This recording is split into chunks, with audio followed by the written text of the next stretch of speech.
In a lot of areas where you have overpopulations of deer, it really creates a struggle, especially when the neighbors aren't buying into knocking down those deer numbers. And when you're overpopulated, you need to bring those numbers down to approximately half of the maximum number of deer your property can hold. By bringing those numbers down to half of what your property can hold, the nutrition level is so much higher. The regeneration of desirable species, such as oaks, certain forbs, weeds, grasses, food plot production, so much higher, so much more nutrition. So you need to keep that deer population down to a reasonable level. So you have to shoot does. At the same time, you're doing all these improvements on your properties, your neighbors aren't. So what ends up happening is, as you're killing these does, you're sucking more and more and more in from the neighbors. It is a struggle. One of the tricks I've found that help in two different regards when it comes to managing my deer population is to shoot those what I call freeloader does.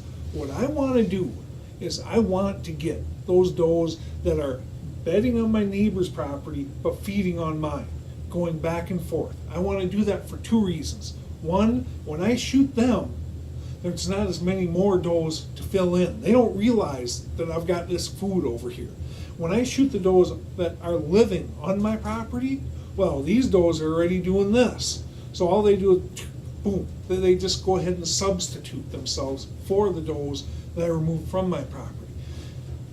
The other advantage to doing this is that during the rut, what makes most bucks vanish? What makes most bucks disappear? Search for does. Okay? If I'm taking the does that are bedding on the neighbors and feeding on mine off, well, let's look at that for a second. Here's the doe that's on the cusp of estrus. She's bedding over here, she's feeding on my property. She comes over, all of a sudden my buck, ooh, I like how she smells. She goes back over here, there's a neighbor sitting in that tree stand. He kills him. Okay. By shooting her, you know what? My odds of drawing that buck off have also reduced.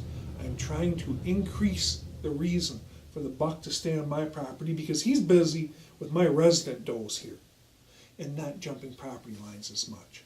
So targeting those freeloader does, big advantage when it comes to both dropping your doe numbers plus keeping your home body bucks on your property.